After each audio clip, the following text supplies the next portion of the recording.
So first of all, thank you all for joining us today. Today we have a very special guest, Varun.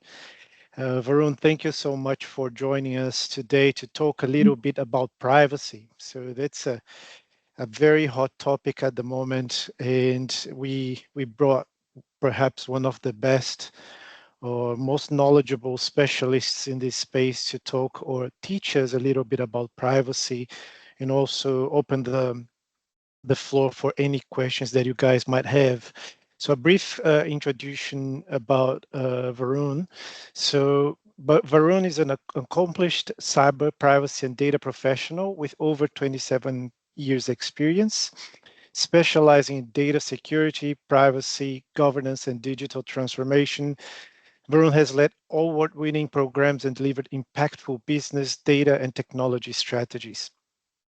His expertise spans data architecture, AI governance, metadata, and quality, always with a focus on secure, high-performing, and sustainable solutions that maximize business value through human-centered design. But I will let you introduce a little bit about yourself as well, Varun. I don't want to sound too robotic. Thanks, Adri. I think that was a wonderful introduction anyway. So hi everyone. I'm a information security professional, and of course, with that, data governance and privacy goes hand in hand. So I love to share my knowledge, and I'm always posting on LinkedIn. Adri and I have worked earlier for Service New South Wales. And, we did exchange some ideas during his initial days where he wanted to develop a software as well. So we haven't worked ever since, but we have always been in touch. So, yeah. That's And I look forward to the session and also from learning from all the wonderful people who are attending today.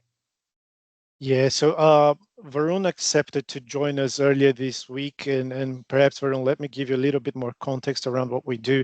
So we basically bring people together in a mentoring session, and it's a very open conversation. I'll touch upon a little bit about that later, but it's an open conversation. It's we have full understanding that some people are starting their journey in the cyberspace, so we try to avoid the jargons and the hard speak that sometimes happens in let's say any event. So it's like, guys, feel free to ask questions, be relaxed. Something I tell everyone on a weekly or bi-weekly basis is this is that moment of the week to decompress. So let's relax, have a nice and relaxed session. Before we start, quick intro, we've done that, and just a few house rules before we get going. So since we're a group, let's start with or keep the mics muted. Raise your hand to speak. We will follow the order of your hand raising. Recording, we are going to be recording and posting this on YouTube. Language is English only because we have people from all around the world joining us. So don't be shy. We're not here to judge. We're here to learn. If you don't feel comfortable speaking, send your question via chat. And as usual, let's make it fun. So without further ado, I will hand over to Varun. Varun, you tell me if you can control the screen. Okay. I will share my, I'll start sharing my screen. Okay. And Adri, if there are any questions which come up and people have raised their hands, do let me know. You can interrupt me anytime. So this is not a formal presentation. Guys, feel free to jump in to express your views, ask questions, and make it a more engaging conversation. So I will start sharing my screen. And let me know when you can see it. Yeah? Yes, I can see it. Oh, you can see it already? That's wonderful. Right. So, did I go there? Yeah, we got some thumbs up. So okay. I believe people can see it okay. So what I'll do, I will just make sure that the right screen is being shared. Okay. So let's start by understanding, this is a session on privacy. So what exactly is privacy? But even before that, let's talk about data, because it's all about data, isn't it? Data is what brings value to your company, to your organization. You use data for strategic decision making, to extract value. It is collected and used across the entire process, right? So, and with the advent of AI, has been here for very long, but over the last few years, 3, 4 years, it has become everywhere. So it's ubiquitous, right? Now, AI is being used in your cars, in your TV, in anything and everything that you do. And interestingly, you know that data doubles every 2 years, right? And with the advances in AI, it's only going to get, the rate of collection of data is only going to get faster.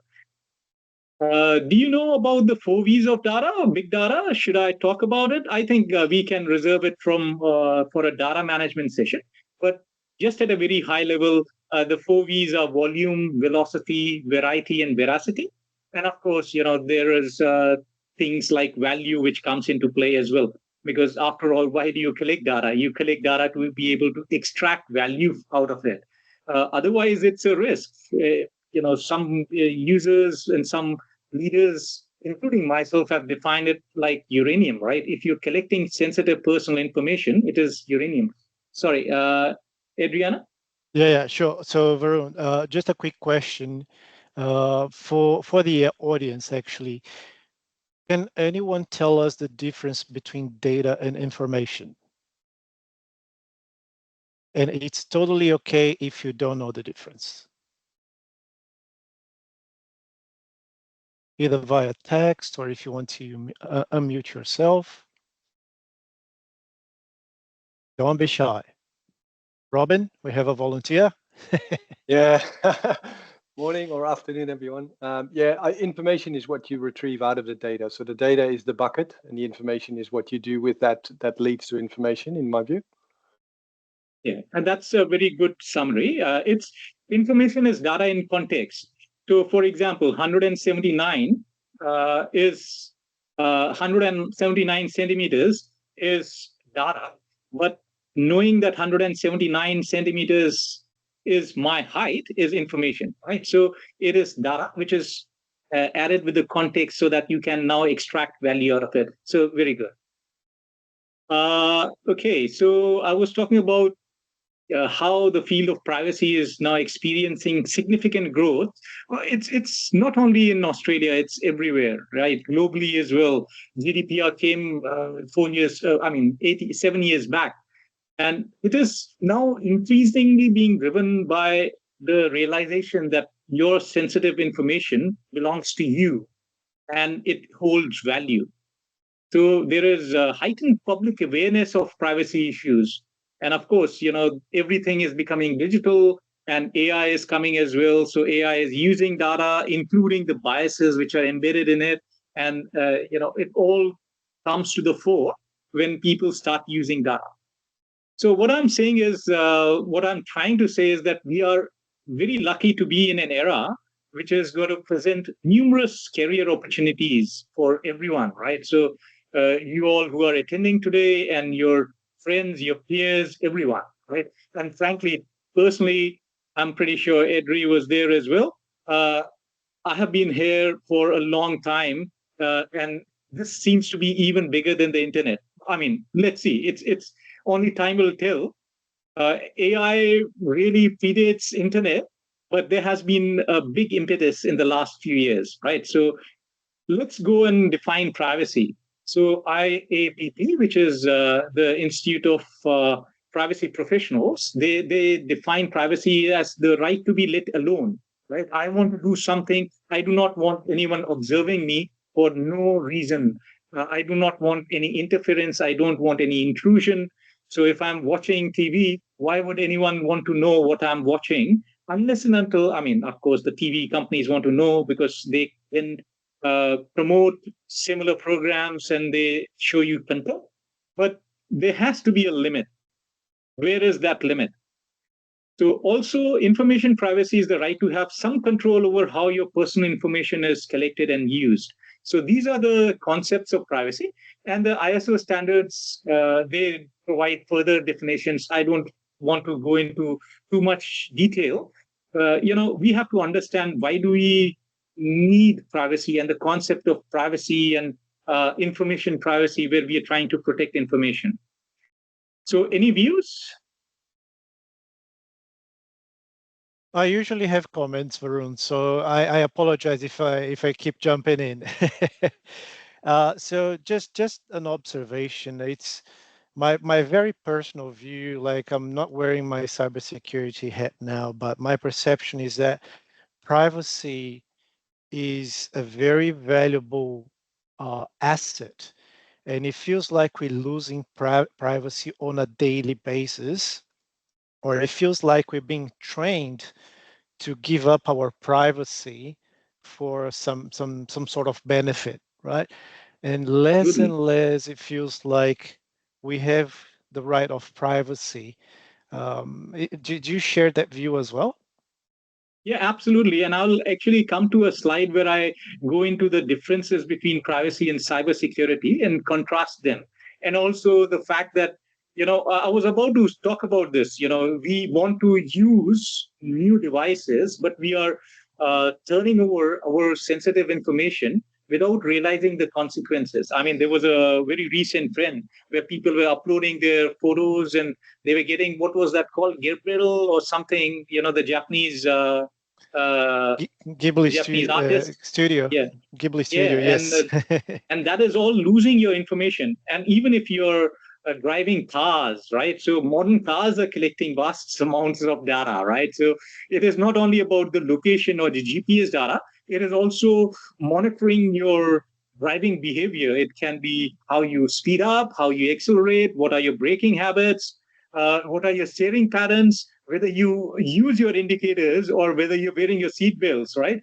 And I think there was a case very recently in the infotainment system where people had plugged in their mobiles and then it uploaded everything, including your SMS, call records, everything, right? So there, the government, some of the law enforcement people use that information to prosecute someone. So where does it stop? Right? I'm don't even get me started on how dangerous it is to have biometric surveillance. And the EU AI Act actually prohibits certain types of mass surveillance as well. Yeah, there have Awesome. been a Varun, question we of have two, hands. yeah, two hands up. Alina, you go first. Um, it's I don't have a question. It's more of the observation. Like, we're all here because of LinkedIn, right? How much information do we share on LinkedIn of our personal information? And one might argue that your experience and where you work is not a personal information, but then it depends on, are you willing to trade it off for something else? So in this case, I'm trading my employment information, which is type of personal information, for this forum. So, and because I do want to learn more, that's why I'm here. I do want to expand my network. That's why I'm here. I do want to meet other people who have more experience, who can share their experience and their thoughts for my own benefit of growth.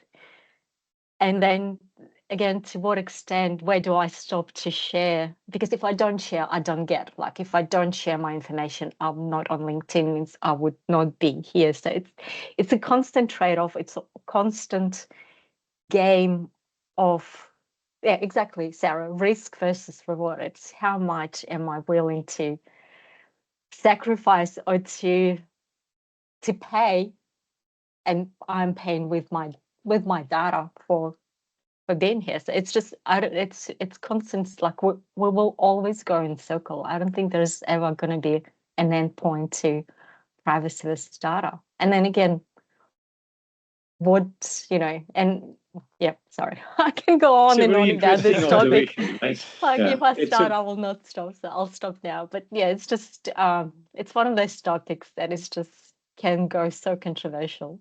Indeed, indeed. David, do you want to jump in? Yeah, pretty much. My point was almost the same as Alina. So, just going one step further. So, looks like we are getting to a future where we are using privacy as one form of currency, pretty much. So, the issue is with pretty much all forms of currency, you have a limited number of how much you can produce. And then if you continue producing, it kind of creates inflation.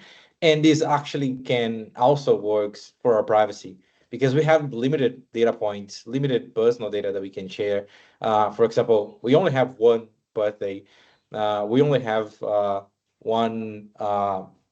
We can have more than one email, but we technically only have one home address, one phone number.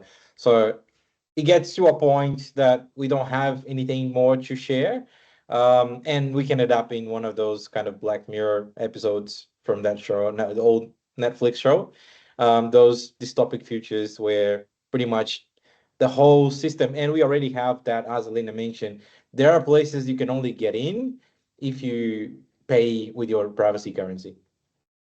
Yeah, and it's interesting that you mentioned that, David, because the amounts of information that we are collecting is increasing, including the personal data. So it may be, you may not think of it as personal data, or at a very high level, but actually, now people have started to collect your pulse rate, for example, right? They are collecting your skin temperature.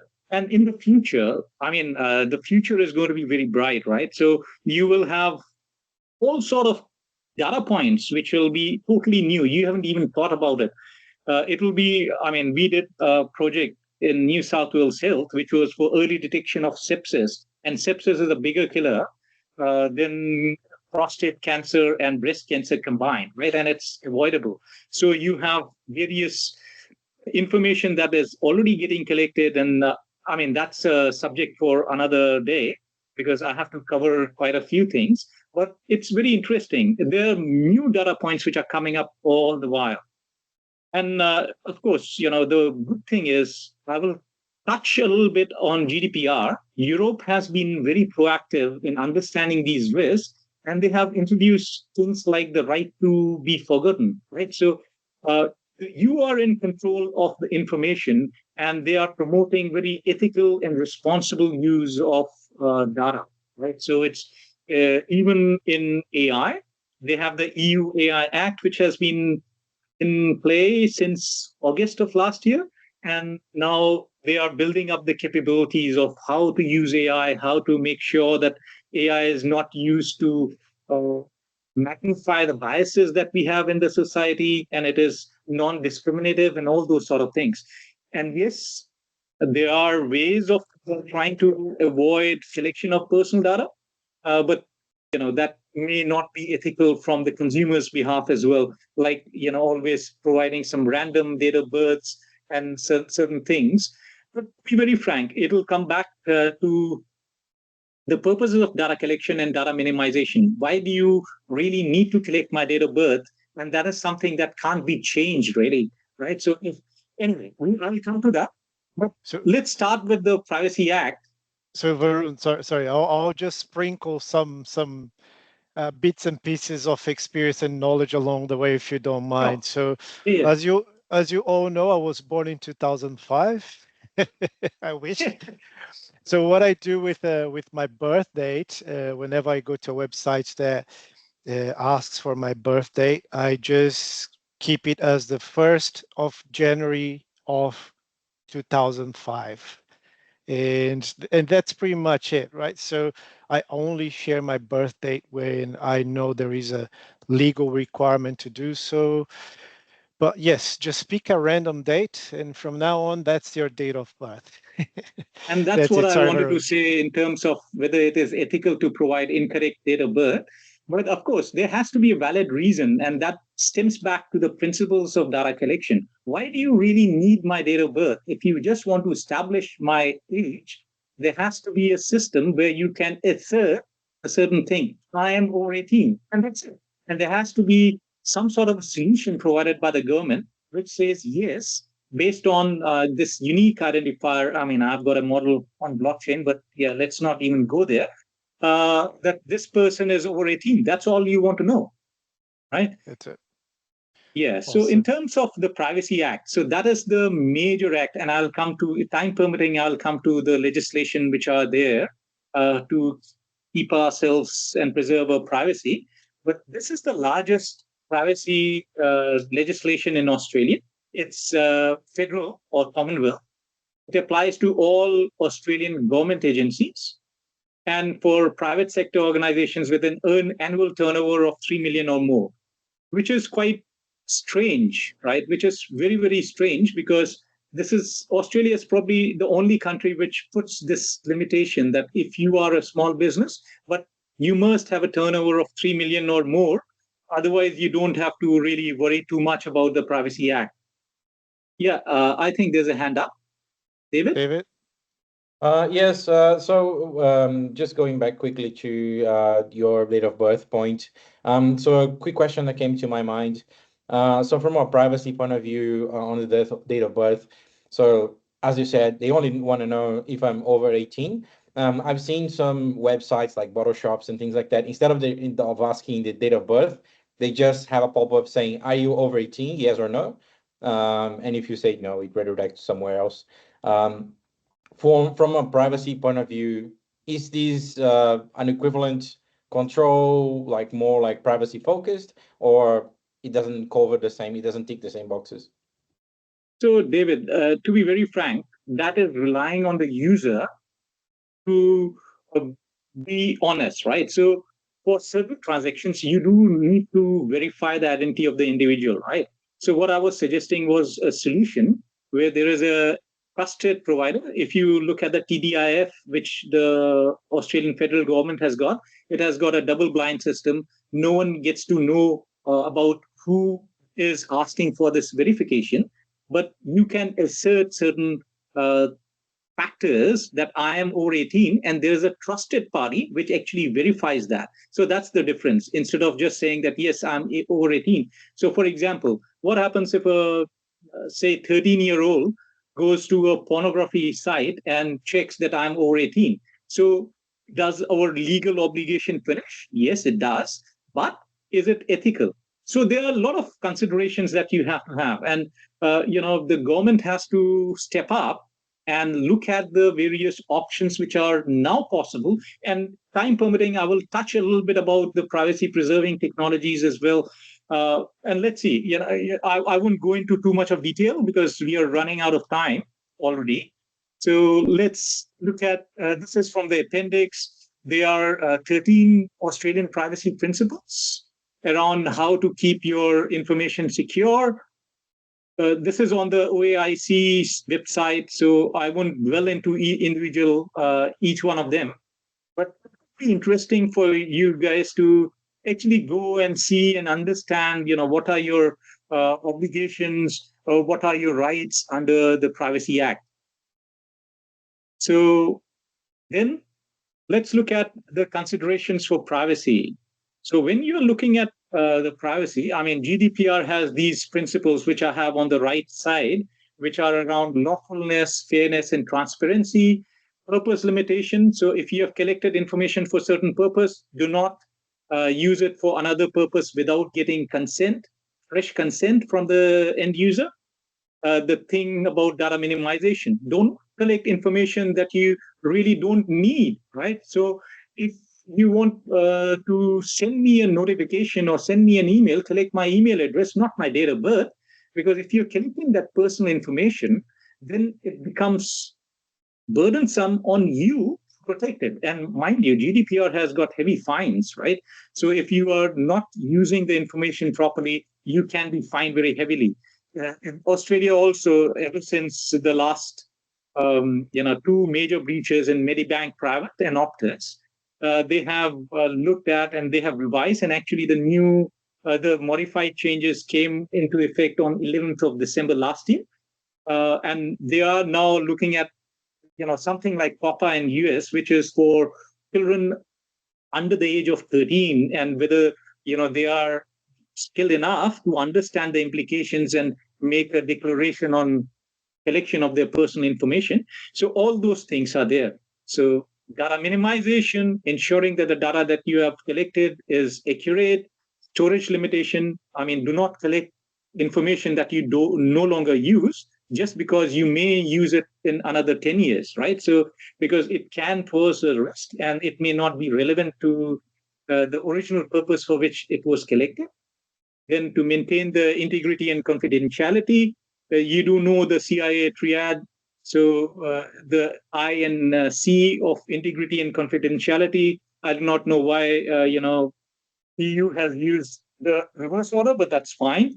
And last but not least, make someone accountable and responsible for ensuring that your data is protected. So it's not that, oh, it was a system, or, oh, it was the AI solution which leaked the sensitive information. So I won't go into that, but that's probably a session that we can do in the future around the AI governance, because that's a very relevant field as well. And there's so many, for example, attacks which can happen on the model to reveal the data on which it was trained, or to reveal more information about the data. So, yeah, I will go to the next slide. The considerations are around, what is the management intent? What are the processes for collecting personal information? Do you know what all information is collected? Where is it stored? Is the collection even lawful? What is the data lifecycle? And I will come to the data lifecycle. Is the data being shared, or is it being transferred, especially across boundaries? Do we have the right roles and responsibilities? And what are the safeguards to keep and security controls to avoid any disruptive events which can be caused by either a data loss or a data breach or data leakage, right? So IAPP, I mean, that's not the technical definition of data leakage versus data loss, but IAPP says data loss if you cannot control that data any longer, it has been sent across to another person, and you do not control that data, that is data loss, but that's not really accurate, right? So, I mean, as security professionals, we know the differences. Any questions before I move to risks?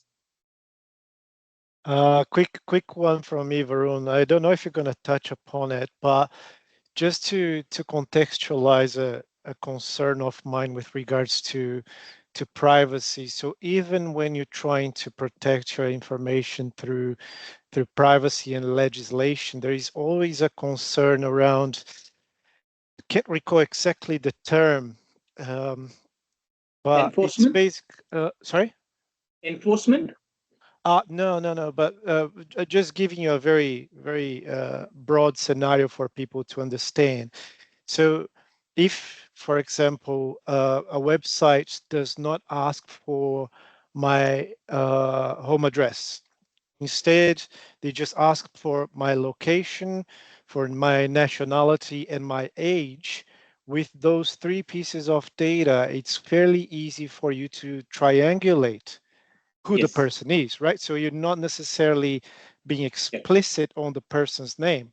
But if, let's say, a person that lives in, let's say, a particular neighborhood in Sydney, he's this height, this nationality, and he's wearing glasses. So if it's a small neighborhood, let's say, it's quite easy for you to pick out who the person in that neighborhood is, right? So I forgot the term for that, but it's called data aggregation and inference, right? So you aggregate data from various sources, and then you infer who that person is. And you're absolutely right. It just takes a few attributes to be able to pinpoint.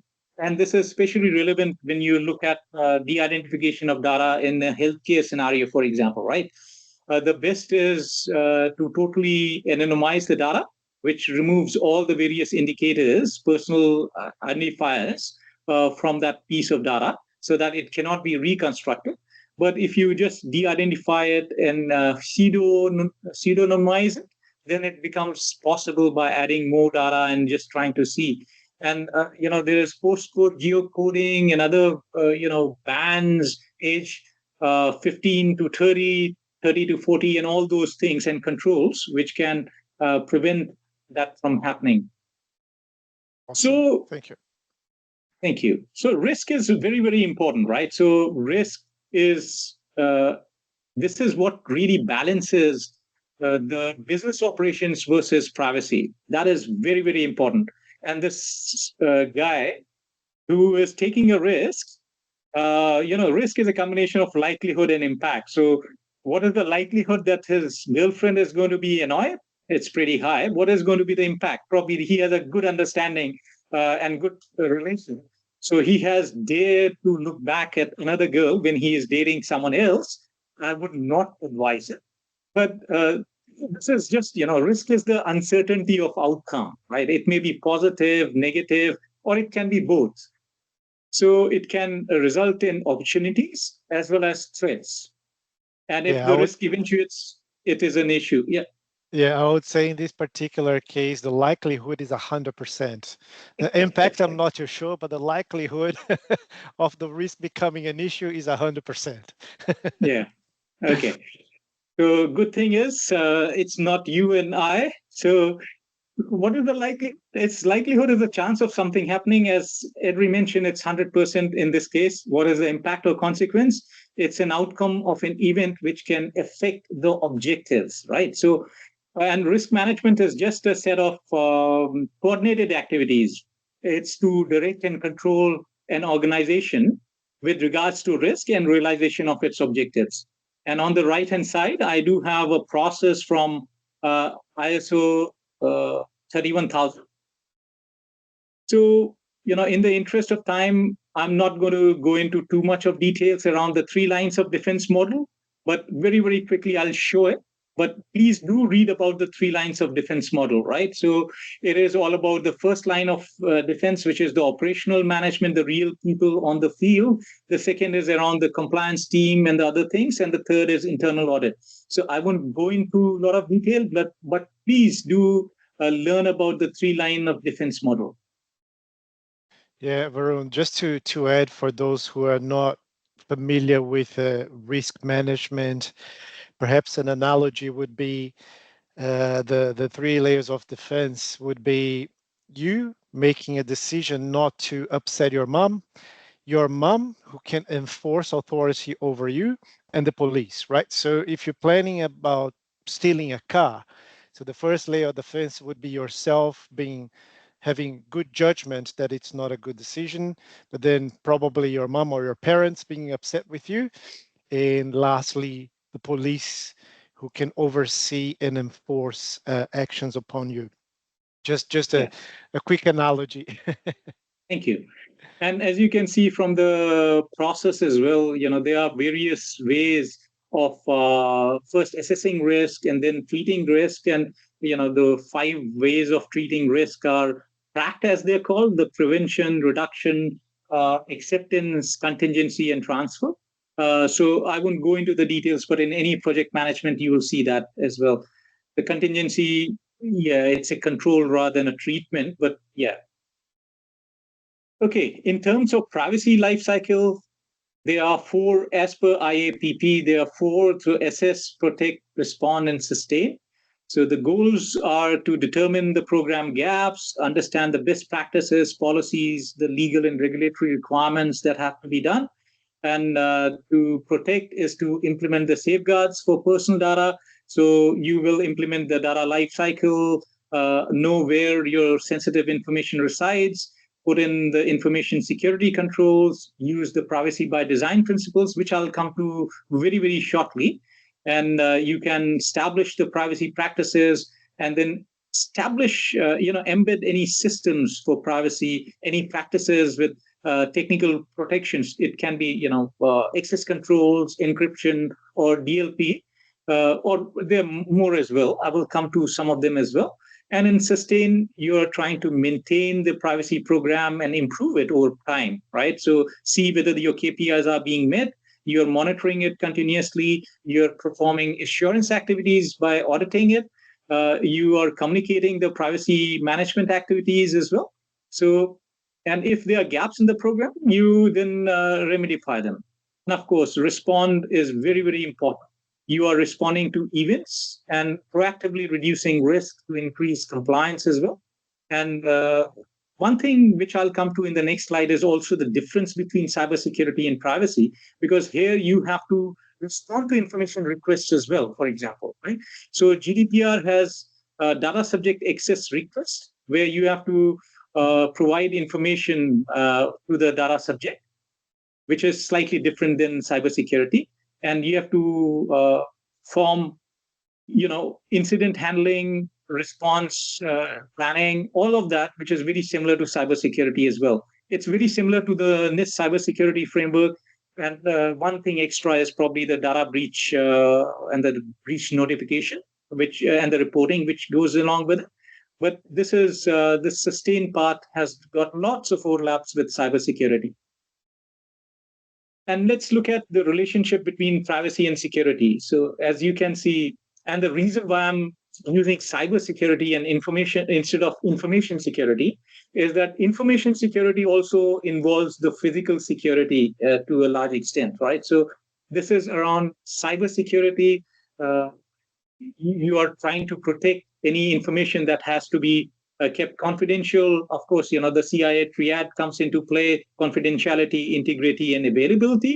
Privacy also has certain common things which are put in the central overlap, the union of those, which is around the accuracy, integrity. You maintain the authorized access. Only the right people have access to the information for work-related processes. And there is an accountability. Someone is accountable and responsible for the use and sharing of data. And of course, the availability and access is very, very important. So in short, privacy has a wider set of obligations and responsibilities than information security or CIA triad, because you are protecting personal information, but also responding to information requests. And there are other, I've just put it at a very high level. One thing to note is also that personal information may already be public. For example, if there's a telephone book, so you do not need protection. And also the scope of cybersecurity extends just beyond personal information. So if there is no personal information, then it does not involve a privacy consideration, right? So if you anonymize the data, for example, then even as per GDPR, it is not covered by the GDPR legislation. But anonymization is different from pseudo-anonymization, where you can add more data or you can reconstruct the identity of the person for who the information was collected, right? So information security does not contain requirements like privacy's collection limitation or, principle of openness or relevancy and use limitation. But at the same time, cybersecurity has a slightly different angle. It has to work hand in hand. You cannot have privacy without cybersecurity. This is very important. Cybersecurity can be there without privacy, but you cannot have privacy without cybersecurity, because you still have to have protection of sensitive information, which cannot be done if you're not using the various controls, right? If you're not implementing the user access controls, if you don't have the VAPs, the firewalls, and if you do not have the IDS, IPS, and other things, then it becomes very, very difficult. So as promised, I will come to the privacy by design. So privacy by design is a framework for embedding privacy into the design of systems, products, and services. So what it is talking about, just like security by design, that privacy by design is proactive and it's not reactive, right? So it's trying to prevent privacy issues before they occur, not once they have occurred. Prevention is better than cure. And privacy is embedded into the design, which is fairly self-explanatory. Privacy is the default setting. So this is ensuring the highest level of protection that is applied automatically and ensures that the personal data which is being processed is done so with the strictest privacy setting by default. So users don't have to take action to preserve their privacy, for example, right? Oh, I didn't take any action, so my data was lost. No, if you're using privacy by design, by default, it is the strictest, and then you have to take action to reduce the level of privacy. And of course, privacy by design ensures full functionality while preserving privacy. So it's positive sum and not just trade-offs, right? It's not about privacy or functionality. It's about the optimal functionality while preserving the need for privacy. Yeah. Yeah, Varun, just jumping in. So our business helps banks build systems following a secure by design approach, which is all about cybersecurity with some elements of personal data protection, but it's a very valid point. So there should be a champion in the organization to ensure the system is not only secure by design, but also implementing privacy by design, which, as you said, there is some overlap with cyber, but it's not the main concern of cyber, right? So very, very good point. So a quick question to you would be, do you see professionals out there specializing in privacy nowadays? Yeah, Okay. they are. And there are a lot of, and especially, the GDPR was the great change and it was the paradigm shift which happened, right? So, in fact, the DPOs, the data protection officers, which is mandated by GDPR for certain, uh, you know, areas of work, do require certain sort of skills, which include the ability. Privacy by design is embedded into GDPR as well. So yes, you're absolutely right. In Australia, the concept hasn't caught up, but in Europe, it is already a big thing. And I've got a mnemonic as well at the bottom. People define every feature elegantly, then verify rights. So this is, people, proactive, default is defined, embedded is every full functionality is feature, end-to-end security is elegantly, and then verify is visibility and transparency. So transparency, visibility, whatever, and respect for rights. And of course, above all, privacy by design is respecting user privacy and empowering users to be in control of their data. Right. So this is very important. And I will just very quickly, I will go into this. I won't dwell too much of time on this because we are running out of time. But data collection is occurring at various points within an information system and across the life cycle, right? And I do have certain slides around the life cycle, around planning, designing, building, using and operating, monitoring, and disposing of data. But here from IAPP, it is collection, disclosure, processing or use of data, then you retain it, and finally you destroy it. This is the data life cycle. And then there are two activities around consent and notice. So consent needs to be requested every time and upfront, actually, every time you change the purpose of the data that has been collected. And notice needs to be provided. So this is, people get confused between notice and privacy policy. So this is the notice is the mandatory, especially in GDPR.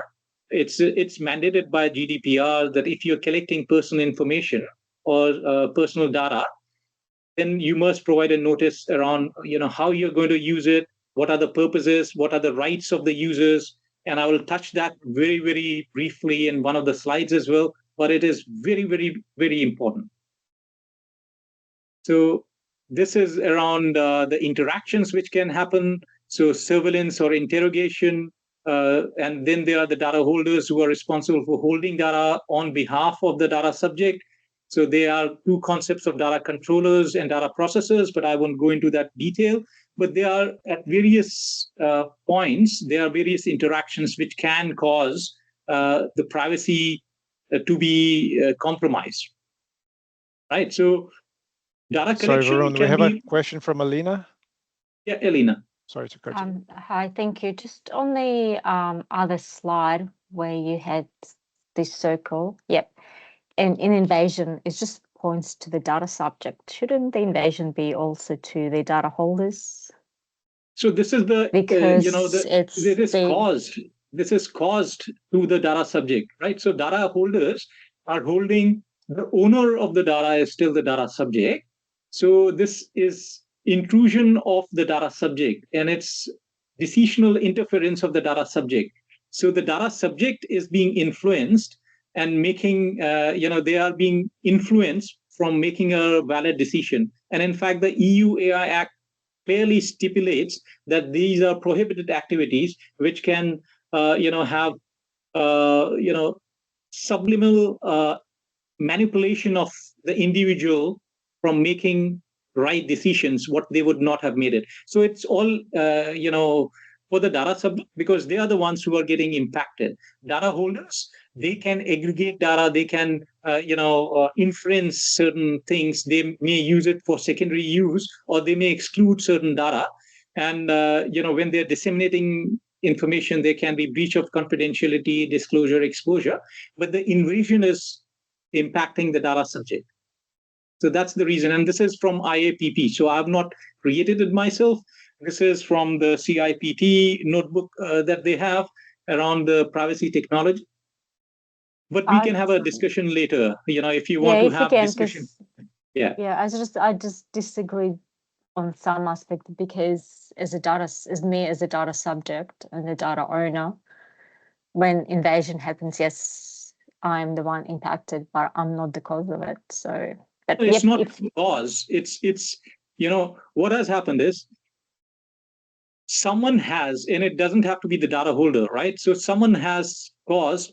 Let me go back to the previous slide, and I can possibly explain it, in terms of the data collection. So there are various types of data collection. So there can be first-party collection, where the data subject is actually providing that data themselves, and it is directly to the collector. So, for example, there's a web-based form that is only submitted when the data subject clicks a button.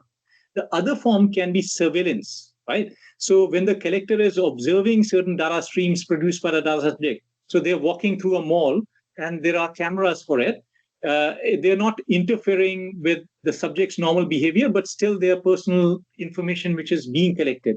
Then there is repurposing, and before the laws, it was quite common. Once you have collected information, you didn't go back to the customer to ask, can they use it for another purpose? They would aggregate it, they would repurpose it, they would sell it to others, which was not right?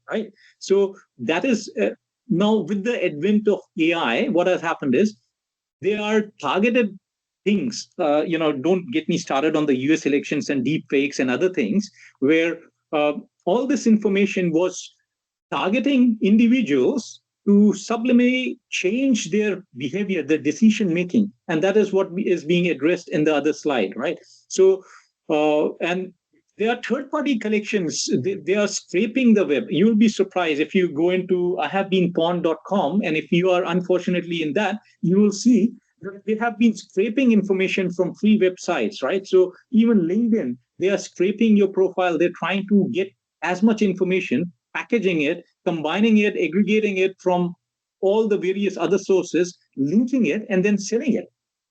You'll get strange calls from who, one of the marketers somewhere else, and there will be scammers, everyone who has access to your information. So that is what is dangerous, right? So they're trying to avoid that, and that is the impact, which is not really going to the data controller or the data processor, but someone else who has got that information and now trying to influence the data subject.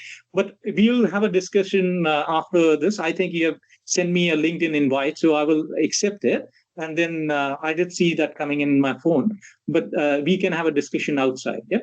The power of LinkedIn and sharing personal information. Thank you. So Varun, before we go to the next slide quickly, we're conscious of time. So Sarah is saying, so the data subject is the vulnerability or attack surface? No, don't confuse it into the vulnerability or the attack surface, right? So think of it differently. Don't think of it from a security point of view. They are the people who own the data, right? And that's the concept of data governance. So there is an owner. There are then the people who maintain the data on your behalf. They are controlling it. They are responsible for making decisions. Data processor is who is processing that information. So slightly different concepts. We can discuss that. Again, join with me on LinkedIn. We can have lots of discussions.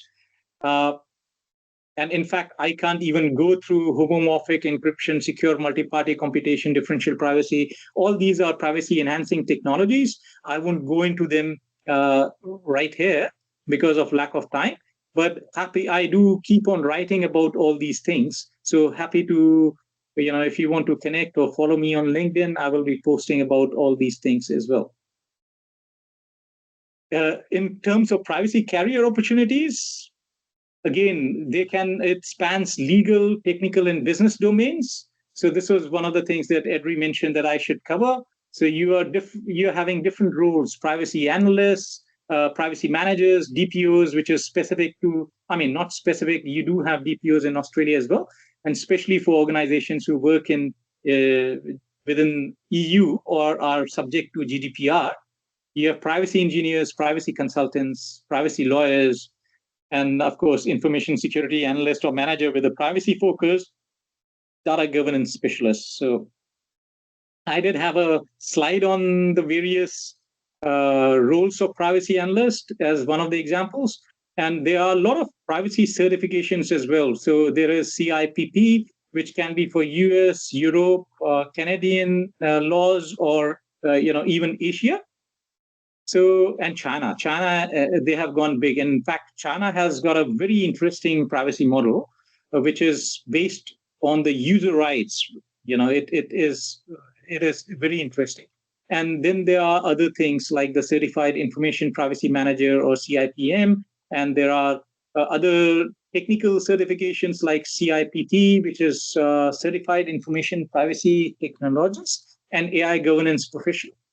And of course, ISACA also offers CDPSE. It's Certified Data Privacy Solutions Engineer, I think, right? So it's for technical professionals. And there are very much some industry-specific privacy certifications too, and vendor certifications. For example, OneTrust has one, I know. But there are certain things that one has to be aware of. And very, very quickly, you have to implement privacy programs, or you have to look at the changes in legislation and modify your, keep on monitoring your risk and everything. So these are some of the high-level privacy career opportunities for you. Data governance, I won't touch this because this I can do 5 hours just data governance. It's around ensuring that there is oversight and data is governed, it is well managed, and it is secure across the entire data lifecycle, right? And supports the organization's operational, tactical, and strategic needs. And it will establish the rules, the policies, your processes, your standards, and accountabilities. And of course, data sharing or any decision rights which are needed to govern the organization, that especially around making decisions about data, right? So you're trying to maximize the value of data. You have already collected data. How do you extract value of it in a risk-managed way, right? So there are concepts of data quality, and there are 6 dimensions of data quality that Dama mentioned. So it's CUTWAC, so consistency, uniqueness, timeliness, validity, accuracy, and completeness. But of course, I'm diverging. So, at a very high level, there is data governance to provide oversight and to ensure that the data is fit for purpose, it is being used in the right fashion, and it is visible and available to those who need it. There is a whole lot of controls.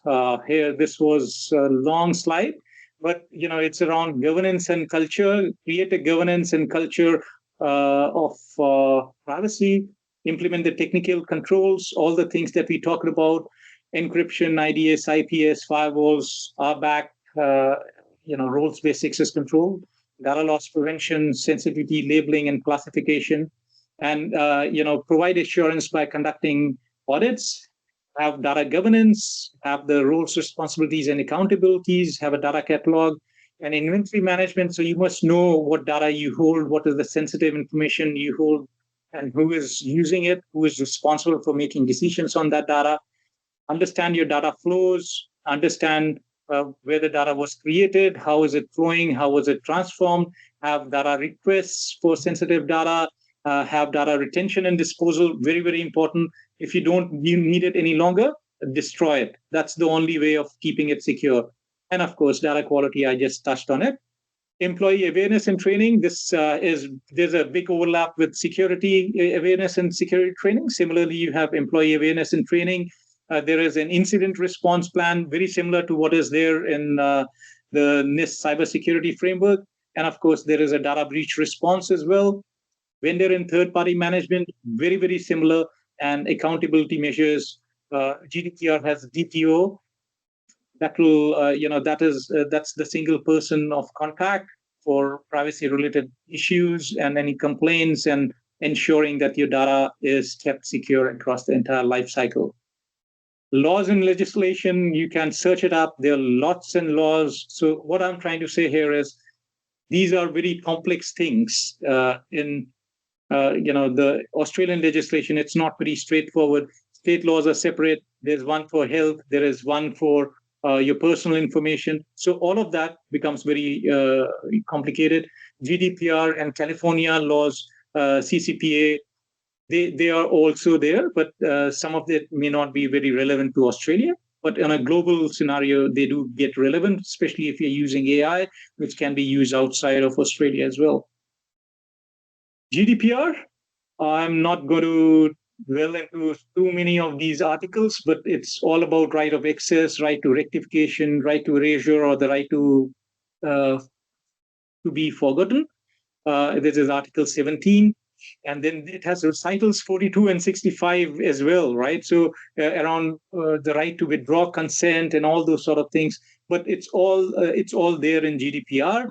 And there are certain obligations in terms of what customers can do, what organizations must do, and what regulators can do, which includes penalizing and enforcing penalties, even banning organizations from operating in EU. And all these things are around GDPR and EU, but that is the single most important law. I'll touch on this privacy impact assessment. That's the practical of what it all comes down to, right? So this is a privacy impact assessment tool which has been provided by the Office of Information Commissioner, which talks about, plan the PIA and then conduct the PIA, which is around detecting potential privacy risks early, right? If you're collecting and using personal information, do a privacy impact assessment, right? If the risks are high, then you must build tailored safeguards before and not after the organization has made that investment. And of course, the scale of PI will depend on how significant the impacts are going to be. So it does, if you search internet on privacy impact assessment, you will find a lot of very good templates which are there. So you are planning for ensuring that the privacy is protected. Sorry.